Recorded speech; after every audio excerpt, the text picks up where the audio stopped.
Ini bukan kes biasa, tuan-tuan. Kalau kes biasa saya tak cakap macam ni. Kalau benda ni bukan perkara yang serius, saya takkan cakap benda ni. Bila satu hari nanti tak ada orang nak solat subuh lagi bersama-sama berjamaah, tuan-tuan. Bila hari ni nanti satu hari nanti tak ada orang lagi nak baca Quran kat masjid. Bila satu hari nanti tak ada orang lagi nak laungkan azan. Jangan sampai satu hari nanti kita tak tahu bila hari solat Jumaat. Bila waktu solat Jumaat. Sampai satu masa nanti kita tak tahu bila waktu solat Jumaat. Hari ni ada ke solat Jumaat, boleh masuk ke masjid?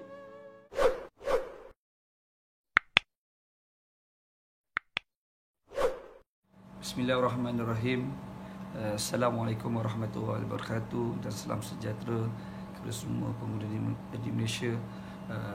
Alhamdulillahirabbil alamin wassalatu wassalamu ala sayyidina Muhammad asyrafil mursalin wa ala alihi washabihi ajmain. Rabbi shalli sadri wa yassir li amri wahlul 'uqdatam min lisani yafqahu qawli. Astaghfirullahaladzim allazi la ilaha illa huwal hayyul qayyum wa atubu ilaih. Allahumma shalli ala sayyidina Muhammad wa ala alihi washabihi wasallim. Amma ba'd. Syukur tak jelas ya. Maaflah, saya ni pun tak berapa sihat, tapi insya-Allah cubalah kita bercakap insya-Allah. Pertama, sebelum saya memulakan ni perkara, saya nak mohon ampun dan maaf kepada Allah Subhanahu Wa Taala sekiranya ucapan saya, kata-kata saya ini boleh menyebabkan Allah Subhanahu Wa Taala marah kepada saya. Dan saya juga memohon kepada Allah supaya mudah-mudahan saya tidak terdiri pada golongan yang bercakap hanya mengikut hati dan perasaan. Mudah-mudahan ini bercakap dari sudut iman, dan mudah-mudahan walaupun saya bukan orang soleh, bukan orang ahli kitab, bukan ahli Quran, bukan siapa-siapa, saya hanyalah orang yang kecil yang cuba menyampaikan satu perkara yang di mana saya mohon kepada Allah sekiranya Allah tanya saya nanti di akhirat, ada perkara yang ingin saya sampaikan. Dan saya juga mengambil peluang di dalam pandemik COVID-19 ini adalah perkara yang kita tahu serius, yang pandemik yang berlaku di seluruh dunia. Mudah-mudahan saya adalah sedikit ada melakukan sedikit perjuangan kecil kepada masyarakat, yang di mana nanti bila Allah tanya saya, ada benda saya nak jawab di hadapan Allah. Mudah-mudahan begitulah. Sekiranya kata-kata saya ini ada menyinggung, ataupun kata-kata saya ini ada memberi impact yang tidak baik kepada siapa-siapa individu di luar sana, saya mohon ampun dan maaf. Boleh menegur saya, boleh menasihati saya, tetapi saya ni bercakap dari sudut perkongsian lah ya.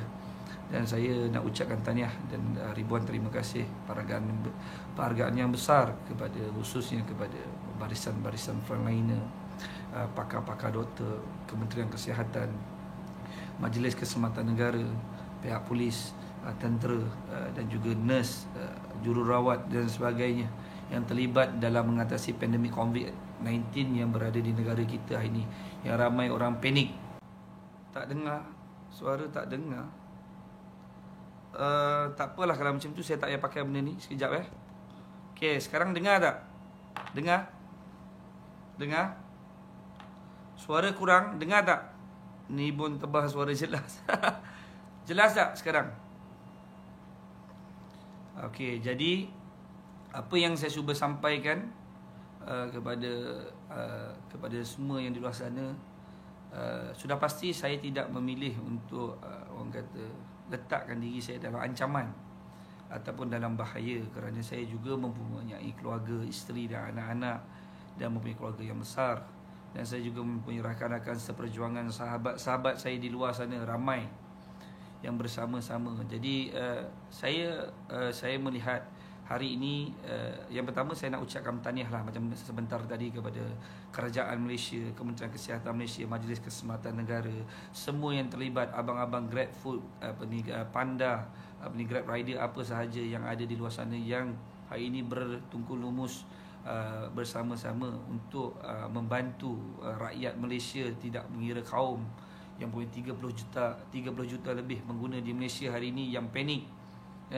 Panik yang apa yang sedang berlaku di negara kita, malah ia bukan berlaku di negara kita sahaja, tapi di negara luar. Tapi apa yang menjadi kerisauan saya, yang pertama saya nak jelaskan dulu, saya ni bukan di kalangan geng konspirasi.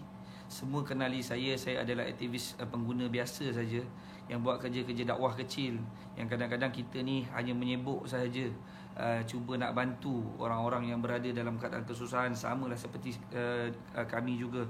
Kami bukanlah orang-orang yang berjaya, bukanlah ahli akademik, bukanlah di kalangan ahli yang hebat, bukannya orang-orang yang berjaya. Maksud saya bukan orang yang bijak pandai, bukannya pakar-pakar, bukanlah profesor, bukan doktor, bukanlah mempunyai graduate PhD, master PhD dan sebagainya. Kami bukanlah menteri, kami bukanlah Perdana Menteri, kami bukanlah Ketua Polis Negara pun, bukanlah siapa-siapa. Kami hanyalah rakyat biasa, rakyat marhain, orang biasa, orang yang tidak sama kedudukan kami. Dan sudah pastilah saya bukan orang yang layak untuk nak bercakap soal COVID-19, dan sebenarnya saya pun tak pernah bercakap langsung selama dari bulan 3 2020 sehinggalah bulan Januari 2021. Saya rasa 3, 4, 5, 6, 7, 8, 9, 10, 11, 12, 1, 11 bulan tak pernah saya bercakap. Malah saya berdoa setiap hari bersama ahli keluarga saya, dan saya yakin semua melakukan perkara yang sama. Kita berdoa kepada Allah Subhanahu Wa Taala supaya menarik virus corona COVID-19 ini yang menimpa ujian yang besar kepada seluruh dunia. Itu yang kita sedang lakukan, dan kita baik pulih ahli keluarga kita, kita perbetulkan diri kita, kita betulkan iman kita, kita perbetulkan solat kita, kita perbetulkan segala benda. Malah kita kena restructure balik keluarga kita dari sudut perniagaan, kerja, ada yang kehilangan kerja sebagainya. Benda tu berlaku kepada saya dan berlaku kepada semua orang.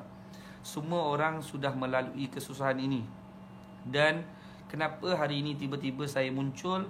Sejak beberapa hari inilah saya mengeluarkan kenyataan-kenyataan yang mungkin ada yang tidak memahami apa yang saya sampaikan. Saya tidak pernah menekankan bahawa kerajaan tidak melakukan tugas mereka. Saya tidak pernah menekankan bahawa kerajaan tidak berusaha untuk menyelamatkan kita. Tidak. Saya adalah orang yang bersama dengan kerajaan. Saya bersama dengan semua. Malah saya keluarkan kenyataan menyokong yang amat berhormat Perdana Menteri kita Tan Sri Muhyiddin Yassin banyak melakukan kebaikan sewaktu pandemik COVID-19 yang melanda di negara kita. Tetapi apa yang saya cuba sampaikan ini, pertama saya nak bagi tahu kepada yang di luar sana, sama ada yang bersama dengan saya ataupun yang tidak menyokong saya, ataupun yang bersama dengan saya tiba-tiba hari ini tidak menyokong saya memang bukan itu tujuan saya. Kalau saya punya tujuan untuk anda semua menyokong saya, sudah pasti saya sedang bunuh diri. Kalau saya buat perkara ni, saya sampaikan perkara ni adalah tujuan untuk meraih populariti, untuk mendapat tempat di hati anda semua, sudah pasti saya tidak akan lakukan perkara ni. Saya tahu bila saya bercakap benda ni bila saya bercakap perkara ni, sudah pasti saya akan hilang majoriti yang menyokong saya. Kalau orang dalam parti ni, dia kata dia hilang sokongan. Tapi saya memilih untuk bercakap soal hubungan kita dengan Allah Subhanahu Wa Taala. Saya bercakap soal tanggungjawab saya, yang di mana saya mempunyai pengikut di page saya sendiri ada 1,59,000 pada hari ini kan. Dan saya mempunyai rakan-rakan seperjuangan yang banyak di luar sana, dan saya yakin semua tahu perkara ini, dan semua juga risau tentang keadaan yang ditimpa di negara kita. Semua orang susah hati. Bukan perkara yang main-main. Perkara ini kita akan lalui berterusan. Yang saya tak tahu siapa yang akan berani tampil ke depan yang beritahu benda ini akan dihentikan. Maksudnya virus corona COVID-19 ni akan dihentikan virus tersebut. Maksudnya Allah Subhanahu Wa Taala ni akan hentikan virus ni. Tak ada siapa yang boleh menyuarakan benda tu, dan tiada siapa yang boleh mengatakan rantaian ini boleh terputus. Tak ada siapa, sebab itu kerja Allah. Itu kerja Allah, itu bukan kerja kita, kerja Tuhan. Maksudnya kita jangan campur tangan kerja Tuhan. Tapi kalau saya bercakap perkara ni, pertama saya nak beritahu dulu kepada Kementerian Kesihatan Malaysia, kerajaan Malaysia, frontliner Malaysia, anda sudah melakukan banyak kebaikan dan anda sudah melakukan banyak yang terbaik untuk kami. Kami lihat anda semua adalah pejuang yang besar. Maksudnya pejuang yang kita semua tak mampu buat. Saya tak mampu buat, kawan-kawan saya semua tak mampu buat. Kita semua memang rasa kita tak layak nak buat. Lagi satu, kami bukanlah orang yang mempunyai tempat orang kata mempunyai kuasa veto untuk buat perkara tu. Jadi anda semua adalah orang yang layak, dan kami berikan tabik kerana anda semua telah banyak membantu kami. Jadi apa yang saya cuba nak sampaikan kepada rakan-rakan semua di luar sana, termasuk kalau ada yang di bahagian yang tertinggi, di Jabatan Perdana Menteri, Agung sendiri, yang di Pertuan Agong, dan semua raja-raja Melayu dan juga semua yang terlibat dalam Kementerian Kesihatan Malaysia, boleh melihat sedikit luahan saya sebagai masyarakat. Saya sebagai orang biasa saja, aktivis biasa saja. Saya yakin dengan Allah Subhanahu Wa Taala punya kuasa, COVID-19 ni adalah benda yang bahaya dan serius. Tapi cerita orang pesakit COVID ni ada pelbagai stage. Ada yang tak ada simptom masuk ke hospital, ada yang ada simptom masuk ke hospital, ada yang penyakit kronik kena COVID, dia jadi double simptom, maksudnya bukan double simptom, dia jadi double pressure dan sebagainya. Semua orang mempunyai cerita yang berbeza. Semalam saya ada buat satu kenyataan, saya kata kemungkinan saya yakin hampir sama. Saya mohon maaf pasal kenyataan tu, kerana saya ialah dalam keadaan menulis ni kadang-kadang tengah malam kan, bangun tengah malam menulis, kita risau dengan keadaan yang berlaku kepada rakyat Malaysia ni. Jadi saya harap apa yang saya cuba kongsikan sedikit ni, inilah cerita yang sedang berlaku pada diri saya sendiri dan kepada seluruh sebahagian kecil ahli keluarga saya, dan juga sebahagian kecil ahli keluarga di belah ibu saya. Jadi dan sebahagian kecil daripada rakan-rakan saya yang kena convict, termasuk kawan-kawan sahabat saya daripada golongan profesional yang kena convict, termasuk daripada golongan tablik yang kena convict, macam-macam orang kena convict. Jadi saya share dulu pengalaman saya pada 30 hari bulan 11. Ini cerita dia, saya harap semua dengar. Pada 30 hari bulan 11 2020, salah seorang kaki tangan kita, Abang Ali, orang kuat dalam Persatuan Pengguna Semboyan Malaysia, disahkan dia sahkan dijangkiti positif COVID lah. Jadi dia telah menghubungi saya dan memaklumkan kepada saya bahawa beliau telah disahkan positif COVID. Jadi saya pun kata kepada Abang Ali, ya Abang Ali, Abang Ali confirm dah kena COVID. Jadi saya ni ialah pada peringkat awalnya, kita ni paling panik ialah orang yang kita sayang, Abang Ali kan, kena COVID, kita sedih lah. Kita rasakan COVID ni benda yang sangat-sangat seperti di Wuhan tu. Maksudnya di Wuhan tu, kalau orang kena COVID ni sampai mati di tengah jalan. Itu yang diwar-warkan oleh media, dan benda itu is the facts. Itu adalah fakta. Jadi fakta ni tak boleh diubah. Maksudnya kalau benda tu berlaku, benda tu diperlihatkan kepada kami, jadi kami yakin benda itu adalah real. Tapi dia boleh jadi dua lah. Satu fakta, satu dia auta. Maksudnya benda yang direka cerita. Tapi saya yakin di Wuhan tu benda yang benar. Maksudnya benda betul-betul berlaku di Wuhan. Jadi apa yang saya cuba sampaikan, bila Abang Ali kena COVID, saya, adik saya, abang saudara saya, abang saya dan anak lelaki saya seorang, 5 orang, kita pergi buat saringan. Saringan secara sendiri, maksudnya kita pergi ke hospital MSU, kita buat saringan melalui drive-thru tu. Kerana apa? Kerana waktu kita pergi ke kilang di Johor sewaktu itu, saya pergi bersama Abang Ali dan bersama abang saya dan adik saya, anak lelaki saya dan abang saudara. Kami pergi bersama naik satu kereta. Jadi kami buat saringan sendiri tanpa KKM call. Jadi kami pergi ke hospital, kami cek, selepas tu kami pulang. Saya ingat lagi pada waktu asar, selepas solat asar, tiba-tiba adik saya hantar teks pada saya. Dia hantarkan laporan yang dikeluarkan oleh MSU, mengatakan dia positif COVID. Maksudnya dia positif COVID. Jadi saya bila tengok tu, yalah, kita ni semua orang panik kan. Saya bukan nak kata saya ni iman tinggi sangat. Saya ni pun orang jahil, orang yang fakir, orang yang tak ada apa-apa, orang yang memang tak ada apa-apa di hadapan Allah, tak ada apa. Jadi kita dengar tu, dan kadang kita solat, habis solat tu kita dah habis solat tu tengok, saya sedih lah adik saya nak kena masuk hospital. Sebab saya tahu bila dimasuk ke hospital tidak boleh siapa pun menemani dan sebagainya. Jadi saya pun tunduk, saya beritahu dengan anak-anak saya waktu tu. Isteri saya pun ada, saya kata Pak Tih dah kena COVID positif. Lepas tu tak lama tu saya pun dapat SMS. Maksudnya saya pun dapat SMS daripada MSU mengatakan saya pun detected. Maksudnya positif lah. Detected ni positif. Jadi MSU call saya, bagi tahu nanti akan ada pegawai daripada Kementerian Kesihatan Malaysia, pegawai biasa akan berhubung dengan saya. Jadi benarlah. Jadi sewaktu tu pun kita habis daripada solat tu, saya pun biasanya kita selawat di waktu malam. Tapi malam tu saya rasa saya nak kena ambil air tu. Jadi saya kata dengan anak saya, kita buat selawat di siang hari lah. Dan selawat lah, jadi isteri kita pun tengok. Ni bukan nak cerita sedih ni. Nak cerita pada peringkat awalnya kita rasa sedih dan panik. Jadi isteri saya pun tengok saya, dia pun menangis, baby pun baru lahir. Dan keadaan tu berasa macam kita rasa kita ni seolah-olah nak meninggal dunia lah. Kita rasa kita macam nak meninggal dunia. Isteri kita pun rasa macam tu, anak-anak pun rasa macam nak kehilangan ayah dia lah, kan? Kebetulan pula saya baby baru lahir 2 bulan. 2 bulan baru lahir, isteri saya pun rasa macam seolah-olah ni kita nak pergilah ni, pergi tak kembali lah. Jadi habis lawat tu semua selesai, saya pun terus dimaklum oleh pegawai KKM, suruh asingkan tempat tinggal. Saya pun duduk berdua dengan adik saya dalam bilik. Jadi kita tunggulah KKM ambil, dan KKM ambil keesokan harinya pada 1 hari bulan. Jadi pada 1 hari bulan tu KKM datang ambil. Kalau tak silap saya 1 hari bulan. Sekejap ya, saya takut salah tarikh. Ni tak boleh cerita salah, sebab nanti dia akan menjadi masalah besar. Ya, betul, 1 hari bulan KKM ambil di waktu malam. Saya pun naik van dengan adik saya, naik ambulans, pergilah ke hospital Sungai Buloh. Maka dipisahkanlah adik saya dan saya di berlainan hospital lah. Maksudnya 5 orang yang pergi saringan, hanya 3 orang positif. Saya, abang saudara saya dan adik saya. Abang saudara saya disuruh karantin dulu di rumah, dan saya dan adik saya diambil oleh ambulans. Jadi saya pun pergi ke hospital lah, diambil oleh ambulans semua, dibawa ke hospital. Sudah pasti sewaktu kita pergi ke hospital tu, dalam ambulans datang ambil anak, isteri kita tengok ni lah, seolah-olah kita ni sudah hilang lah. Maksudnya tak ada lagi.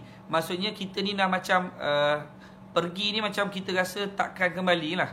Sebab kita lihat suasana media sosial yang dimainkan oleh dunia hari ni. COVID ni satu benda yang sangat serius. Saya tak kata COVID ni tak serius, serius. Ni saya nak cerita hari ni, sebab saya berlaku pada diri saya. Saya nampak benda ni serius, tetapi bila saya masuk ke ambulans, semua anak pun rasa macam kita ni sakit lah, memang teruk dan sebagainya. Jadi kita pun masuk hospital. Bila sampai hospital tu, saya dipisahkan di tempat lain, adik saya dipisahkan di tempat lain, dan saya diletakkan di ward yang sendirian. Adik saya duduk ward berempat. Jadi sewaktu di hospital tu, alhamdulillah, ambulans bagus, kawan-kawan kita ambulans bagus, pegawai orang kata kaki tangan jururawat lelaki dan perempuan bagus dengan kita, baik, jaga dengan baik, makan minum semua bagus. Dan alhamdulillah selama saya di hospital, ialah pada peringkat awal sebelum saya masuk, memang saya tidak mempunyai selera makan. Simptom-simptom COVID tu ada. Maksudnya tak ada selera makan semua kan. Tapi bila saya dah masuk hospital tu, saya memang dah tahu simptom dia, antara sebabnya tak ada selera makan. Jadi saya paksa diri saya untuk makan. Maksudnya saya pun pergilah, saya pun makan dan sebagainya kan. Saya buat kehidupan macam biasa. Jadi setiap hari nurse akan datang merawat saya dari sudut cek saya punya blood pressure, cek saya punya suhu badan, cek saya punya oksigen. Maksud saya tak ada ambil sebarang medicine. Maksudnya tak ada ubat yang diberikan pada saya, dan saya duduk di hospital sampai ke hari kelima. Sudah pastilah bila saya masuk hospital tu, seluruh keluarga saya kena buat swab test lah. Maksud isteri saya dengan anak-anak saya semua kena pergi hospital, kena pergi ke KKM untuk buat swab test dan pakai gelang. Bila pergi second day tu, anak saya semua pergilah ke hospital. Bila sampai ke hospital tu, balik daripada hospital, balik daripada KKM sampai ke rumah, 3 hari selepas tu anak saya salah seorang positif COVID. Anak saya salah seorang ni, Muhammad Afiq Zafan ni, positif COVID, yang di mana dia pernah pergi bersama-sama dengan saya pergi ke KKM. Maksudnya pergi ke hospital untuk buat swab test. Sebab tu saya pergi, adik saya pergi, abang saudara saya pergi, abang saya pergi dengan anak lelaki saya. Sebab anak lelaki saya ni, dia biasa akan ambil video. Maksudnya dia akan ambil video maksudnya dia akan ambil video, gambar dan sebagainya, sebab dia tengah cuti tahfiz. Jadi dia bantu saya dan sebagainya. Jadi saya bawa dia. Tapi sewaktu saya pergi dengan dia, dia tak positif, sedangkan dia pergi bersama-sama dengan saya. Bila dia pergi sekali lagi dengan KKM, dia disahkan positif. Jadi pada hari kelima tu, ambulans datang ambil dia, dan dia diletakkan dalam bilik saya. Saya request kepada pegawai KKM, tolong saya nak bilik sekali dengan anak saya, supaya saya boleh jaga anak saya semua. Dia kata insyaAllah boleh, sebab bilik sewaktu tu pun kosong. Jadi anak saya pun sampai malam tu. Jadi ingat saya duduk di hospital daripada hari pertama sampai hari kelima. Anak saya masuk ke hospital. Jadi saya keluar pada 11 hari bulan 12. Anak saya pun yang duduk di hospital bersama dengan saya pun keluar pada 11 hari bulan 12. Maksudnya saya nak sebut ni, saya dah duduk hospital 5 hari. Jadi anak saya duduk di hospital pada hari yang kelima saya masuk, dia keluar hari yang sama dengan saya.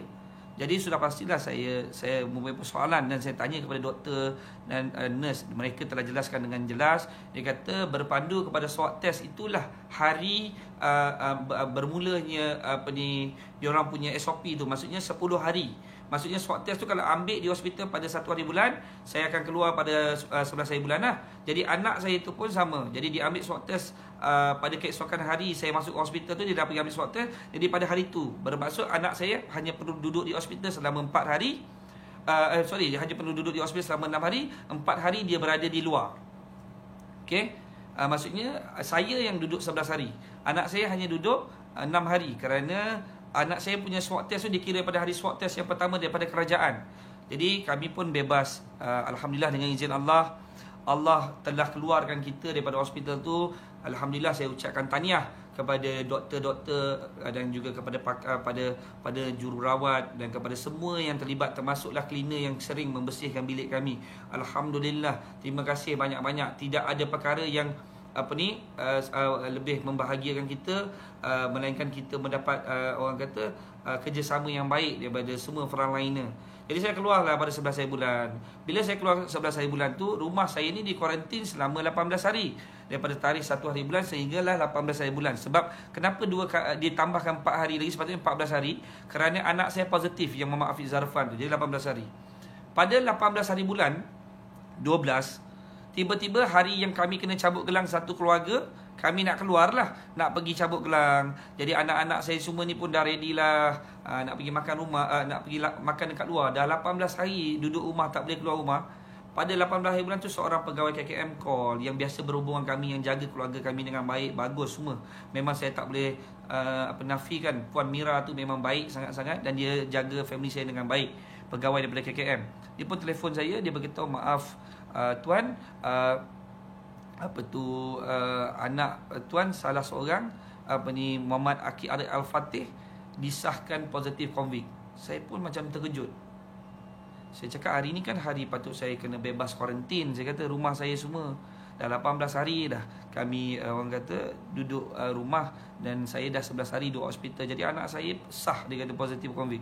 Jadi saya pun minta ini saya macam agak agak sedikit macam mohon satu pertolongan lah kepada pegawai KKM. Boleh tak macam ni lah, semualah masuk hospital sama-sama, biarlah kami masuk hospital sama-sama dan kami sihat sama-sama. Saya kata kan, kalau tak nanti kan ada lagi sampai bila kami nak kuarantin macam ni kan.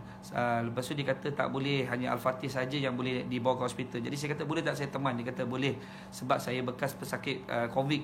Jadi saya pun 18 hari bulan tu, malam tu juga ambulan datang ambil.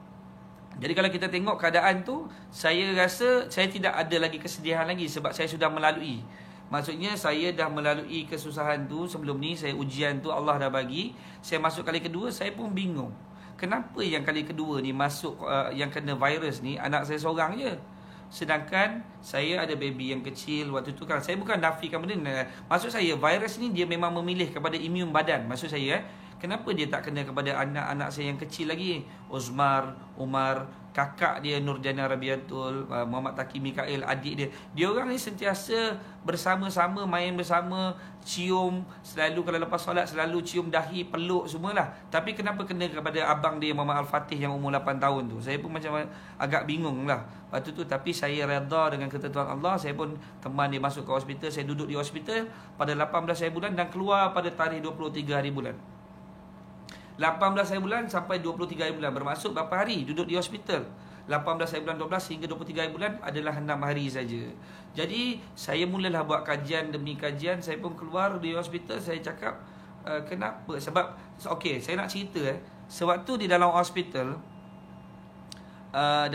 yang kali kedua saya masuk bersama dengan anak saya Muhammad Al-Fatih ni, ada dua orang, satu uncle India yang daripada DBKL, yang saya sempatlah duduk dengan dia sebab dia accident. Tiba-tiba dia accident, dia daripada Tawakal Hospital, dia sahkan positif COVID, dia masuk ke hospital, dia duduk di sebelah katil anak saya.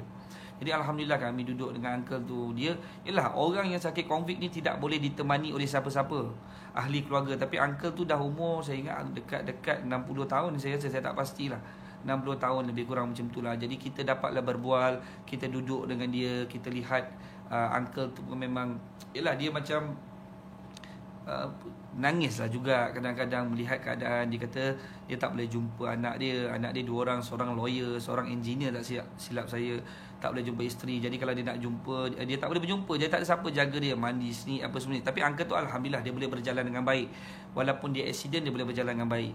Jadi uncle tu pun pada berapa hari bulan saya tak ingat, dia pun dipindahkan ward kerana dia dah semakin sembuh. Jadi anak saya masih stay dengan saya dekat situ lah. Jadi adalah seorang pesakit, pakcik ni berbangsa Melayu masuk ke hospital. Pakcik ni yang berbangsa Melayu ni masuk ke hospital, memang dia nampaknya kronik lah, kencing manis. Saya boleh tunjukkan gambar. Lihat keadaan pakcik tu, memang kronik lah pakcik ni. Okey, apa yang saya nak tekankan kat sini, saya bukan cakap kalau kita tengokkan pakcik ni memang dah, orang kata memang dah tak boleh berjalan, dah memang teruklah kat hospital kan. Jadi kalau kita lihat dah tak boleh berjalan, kronik lah.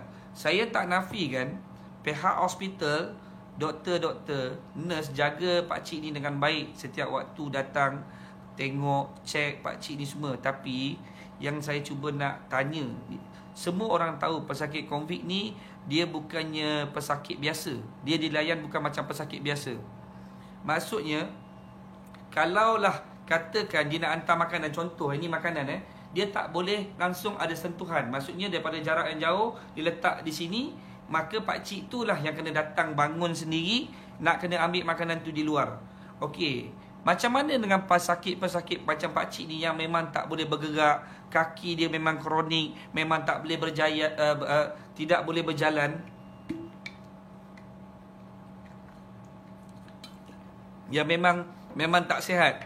Macam mana kronik ni? Maksudnya kalau orang yang ada sakit jantung. Okey, saya cuba nak tanya, adakah kalau tak ada salah seorang daripada ahli keluarga yang boleh teman dia, boleh jaga dia di hospital, tak boleh nak bantu di hospital. Okey, pakcik ni saya tak pasti berapa hari dia duduk di hospital, tapi 3 hari saja saya dapat duduk dengan pakcik ni, sebab pada 23 hari bulan saya dah keluar. Pakcik ni tak ada handphone, tak ada apa semua, tak pandai pakai handphone mungkin dan sebagainya. Tapi adalah sempat kita dapat hadiahkan phone. Saya beritahu pada nurse, tolong berikan phone ni kepada dia. Jururawat tu jururawat lelaki. Saya beritahu pada dia, tolong serahkan phone. Saya dah belikan SIM card semua. Tolonglah pakcik savekan nombor family dia supaya dia boleh buat video call, video call dan sebagainya lah. Itu yang saya cuba usahakan lah sebelum saya keluar hospital. Jadi alhamdulillah berjaya. Tapi saya nak bagi tahu, 3 hari saya duduk hospital, siapa yang mandikan pakcik tu? Siapa yang mandikan pakcik tu? Siapa yang akan basuh kalau dia buang air kecil? Siapa yang akan urus semua tu? Sudah pasti tidak ada siapa yang boleh uruskan perkara tu. Sebab kita tahu frontline ni dia ada batas-batas pergerakan.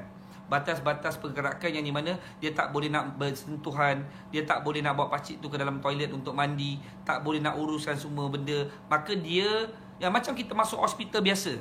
Kita masuk ke hospital biasa, siapa yang akan mandikan ayah mereka yang sedang sakit kronik, sakit kencing manis, darah tinggi, jantung sebagainya? Mestilah anak ataupun isteri. Tapi saya rasa kalau tempat laki-laki hospital, kalau di hospital kerajaan, laki-laki mestilah anak laki-laki yang jaga di hospital. Kalau perempuan, mestilah anak perempuan, kalau ibu tu perempuan, maksudnya kenalah anak perempuan yang jaga di hospital. Maksudnya hanyalah orang-orang yang tertentu saja yang boleh jaga di hospital. Maksudnya yang boleh jaga. Maksudnya, okey, tapi macam mana dengan pesakit konvik? Pesakit konvik, dia mempunyai batas. Maksudnya anak tak boleh jaga di hospital. Anak takkan boleh dibenarkan untuk jaga di hospital. Jadi siapa yang akan mandikan pakcik tu? Yang saya pertikaikan ni adalah, bukan saya pertikaikan soal kerajaan, soal apa, saya pertikaikan tentang SOP. Kan, kita tahu kalau okey, kat sini ada cakap kan, mungkin hospital mesti cakap cek boleh berjalan. Kalau yang betul-betul kot boleh berjalan, lain pula cara dia kot.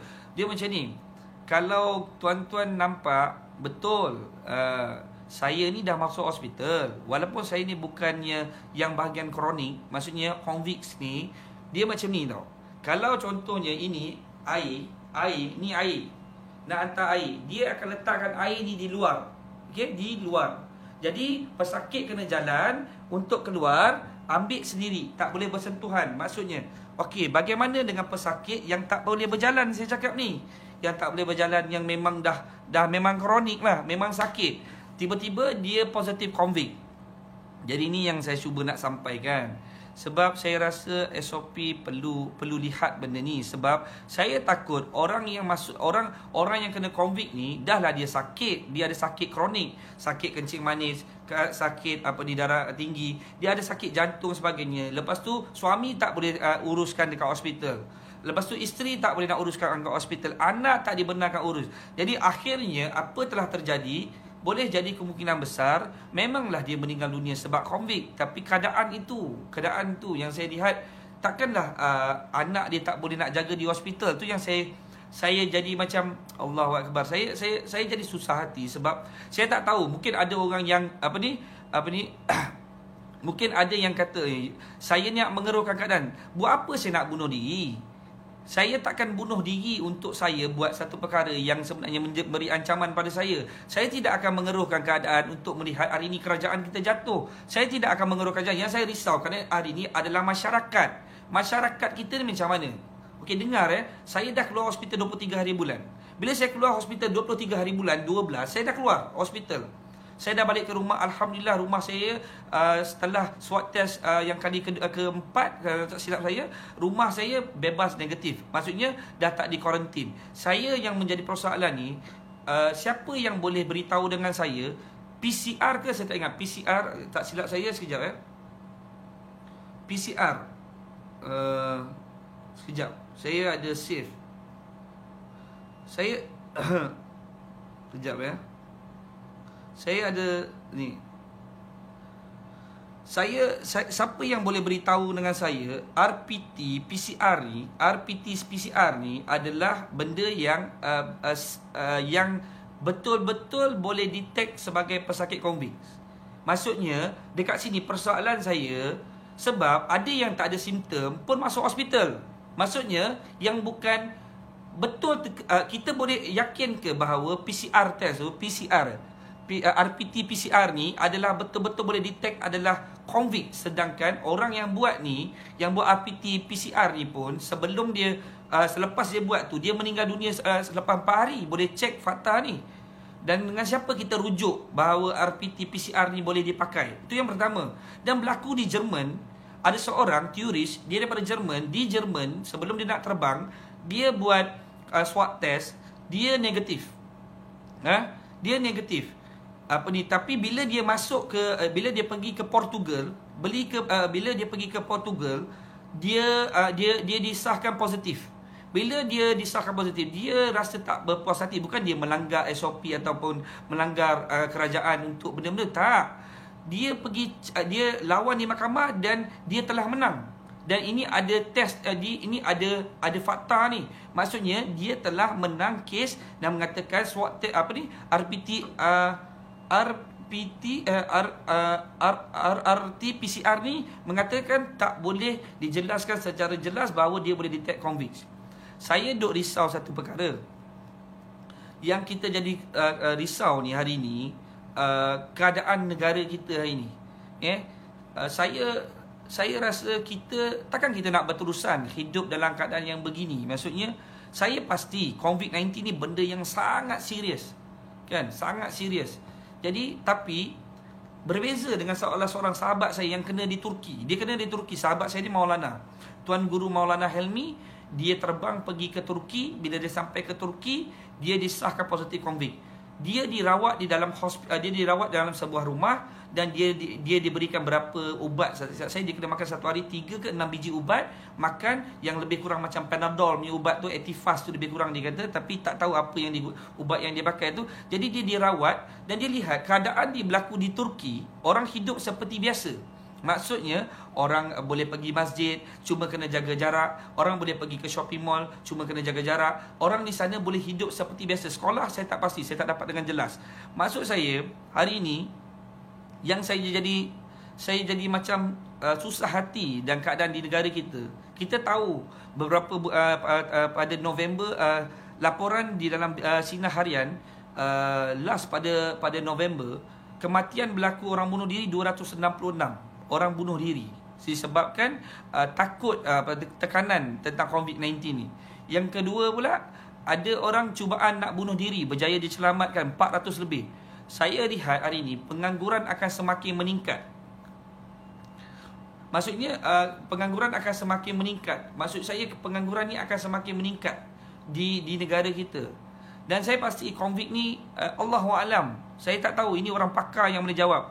Doktor-doktor boleh jawab, para ulama yang boleh lebih arif billah pasal benda ni. Saya rasa kita ni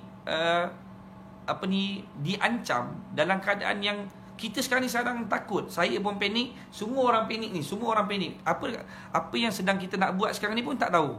Sebab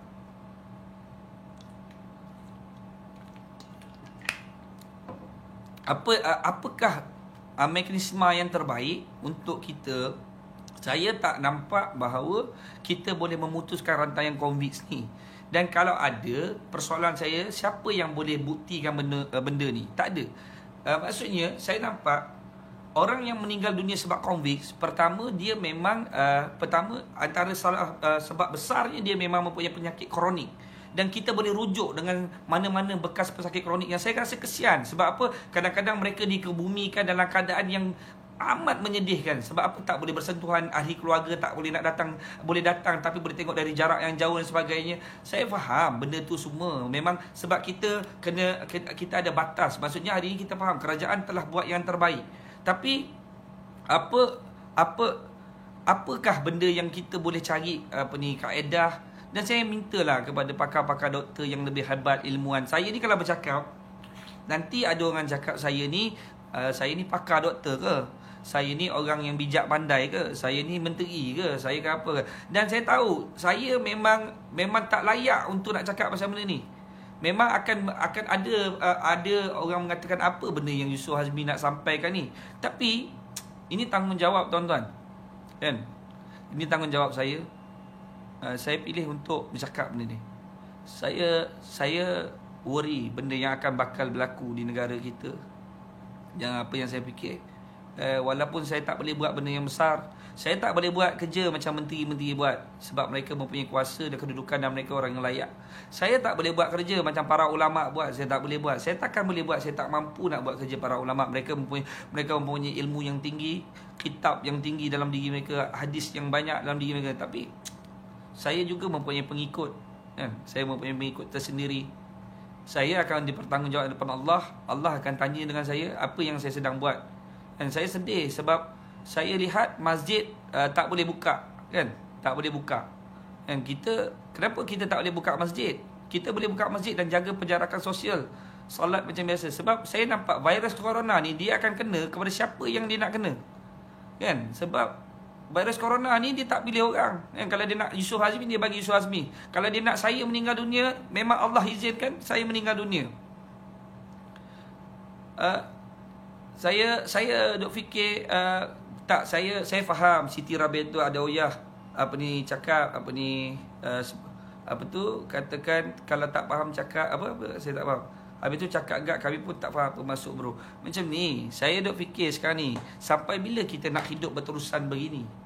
Sampai bila? Sebab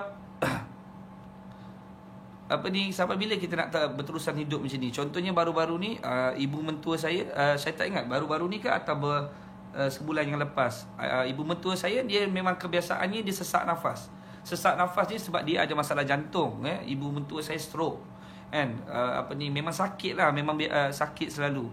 Tiba-tiba pergi hospital, belum buat swab test apa-apa lagi, hospital dah cakap, ni kemungkinan pesakit COVID ni nak kena masuk dekat ward ICU dan kami akan tahan dia sebagai pesakit COVID. Bapa mentua saya kata, kenapa pula nak tahan isteri saya sebagai pesakit COVID, sedangkan isteri saya belum buat swab test lagi. Dia kata sebab simptom-simptom dia sebab pernafasan dan sebagainya. Bapa mentua saya kata memang dia tak benarkan. Sebab apa dia tak benarkan?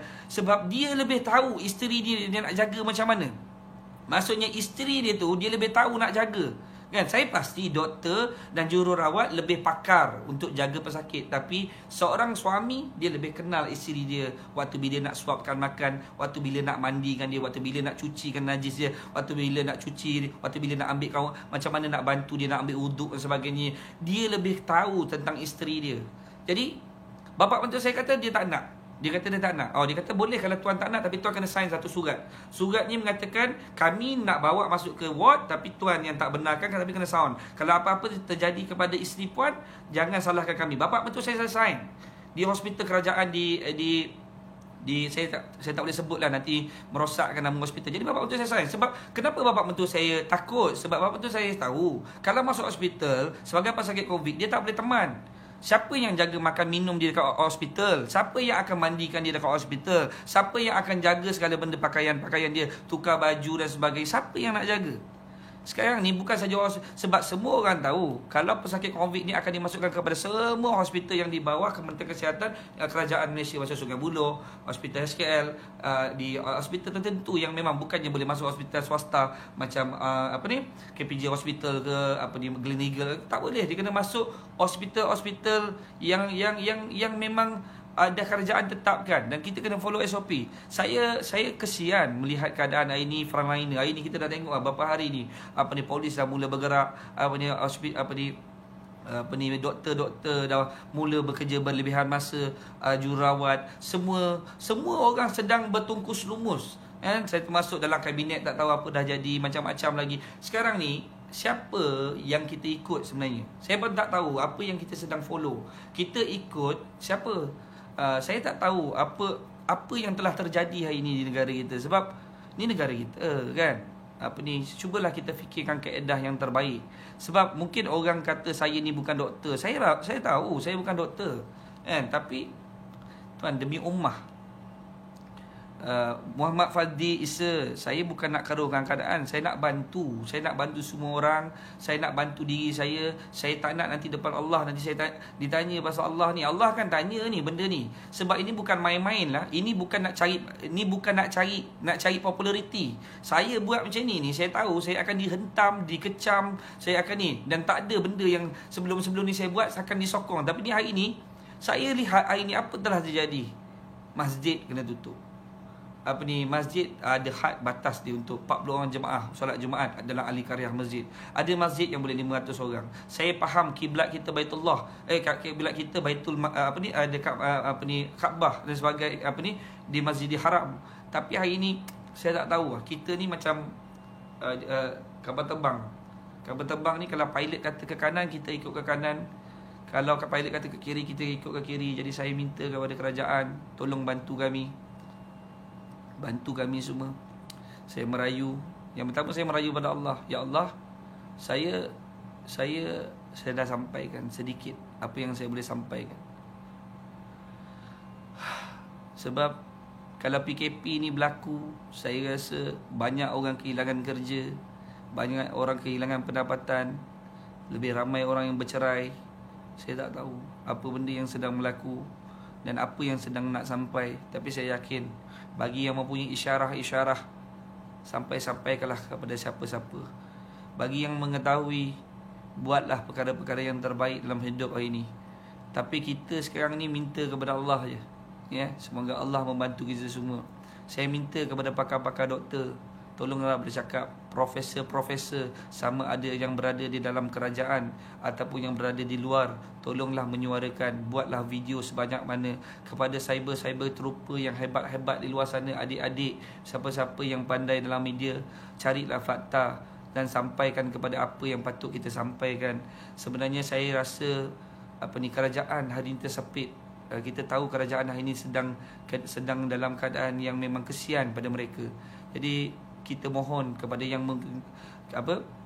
kita mengetahui apa yang sedang berlaku di negara kita dan berlaku di seluruh dunia. Kita buatlah sesuatu, carilah fakta, cubalah bantu kerajaan. Saya pun nak tahulah pasal vaksin tu. Saya bukan tanggungjawab saya lah. Vaksin tu ada orang yang lebih aribillah. Tapi saya cakap sebagai bekas pesakit, yalah, kalau 5 tahun lagi kehidupan kita macam ni, kita seperti apa? Kalau kita teruskan kehidupan macam ni, kita seperti apa? Ambillah seperti mana yang berlaku di Turki. Di Turki, bagaimana mereka merawat pesakit. Mereka merawat pesakit macam mana pesakit. Saya tak nafikan pesakit COVID ni pesakit yang membahaya. COVID ni benda yang membahaya. Tapi dia lebih bahaya apabila seorang yang mempunyai penyakit kronik, yang sudah sakit kencing manis, darah tinggi, dah memang sakit, tak ditemani oleh keluarga, tak ada orang teman dia, tak ada orang bersama dengan dia, tak ada siapa mandikan dia, siapa nak suapkan. Saya nak tanya, kalau dimasuk di hospital biasa pun takkan ada nurse nak suapkan kita makan, takkan ada doktor nak suapkan kita makan. Dia menjaga kita dengan baik, rawatan yang terbaik, tapi takkan dia nak suap makan. Lagi-lagi pada zaman COVID ni, siapalah kita yang dia nak kena suapkan makan. Sedangkan makan tu ada batas untuk dia tidak boleh menerima sebarang barang daripada dalam hospital, dalam ward kita. Apa yang saya sampaikan ni, kita buatlah sama-sama, insya-Allah. Ya, janganlah kita semua tutup mulut kita. Kalau kita tak boleh mencegah kita tak boleh mencegah dengan perbuatan, cegahlah dengan mulut kita. Kalau tak boleh cegah dengan mulut, cegahlah dengan doa. Tapi doa juga, tapi jalan tangan pun kena jalan, kita pun kena bergerak. Saya tahu, saya sebelum saya bercakap macam ni sedikit sebanyak, saya banyak benda nak bercakap. Banyak yang alhamdulillah dengan izin Allah, ada yang orang telah menasihati saya, telah beritahu, buat pendedahan pada saya, telah buat banyak presentation yang saya tengok. Sebenarnya mereka adalah orang yang pakar-pakar, profesor, doktor, orang yang ada, yang bukannya orang biasa, ilmuwan dalam Malaysia, tapi mereka ada batas mereka. Sekiranya mereka sampaikan kepada publik, mereka akan, ialah banyak kencaman-kencaman yang akan berlaku, dan mungkin ancaman-ancaman dan sebagainya. Jadi kita buat demi ummah, kita bantu umat manusia, ya. Yang Allah ni suruh kita bantu semua orang. Jadi kita bantulah semua, insya-Allah. Mudah-mudahan kita bantu semua umat manusia. Yalah, kalau tuan-tuan rasa tuan-tuan tak perlu nak fikir benda ni, tak apalah. Nanti kalau Nabi sebut, kita teringat dalam satu hadis, Nabi ada sebut, nanti apabila mereka suruh kita terjun ke dalam lubang biawak, kita pun ikut terjun. Kita masuklah ke dalam lubang biawak. Jadi fikir-fikirkanlah tuan, kalau kita rasa, yalah, ada orang beriman ni dia ada macam-macam sudut. Ada orang yang kadang-kadang bila benda tu dah terjadi, bila dahil, dia ada banyak kategori. Ada orang yang tak beriman pun, ada orang ni dia tak berilmu pun, dia bodoh. Macam saya ni bodoh, saya ni bodoh, saya ni tak pandai, saya ni jahil, orang fakir, tak ada apa-apa pun, tapi ada sikit iman, yang tahu sedikit iman, boleh gunakan akal untuk buat sesuatu untuk sampai pada masyarakat tu lebih baik. Tapi kalau ada orang yang pandai, berilmu, tapi tak gunakan akal, tak nampak benda ni, tak nampak jiwa ni, tak tahu nak cakap macam mana, semua benda jadi wajib sekarang ni. Jadi kalau semua benda jadi wajib, saya orang yang sanggup, insya-Allah. Saya ada benda nak jawab depan Allah. Saya ada benda nak jawab depan Allah. Saya tak tahu antum semua ada tak benda nak cakap depan Allah. Kalau bagi yang rasa saya ni bercakap ni tujuan nak populariti, saya tahu ini bukan benda perkara biasa. Buat apa nak popular pasal benda ni? Banyak benda saya boleh buat. Saya pun berkawan dengan sahabat-sahabat yang artis dan sebagainya. Buat apa saya nak jadi popular? Tak ada sebab saya nak jadi popular.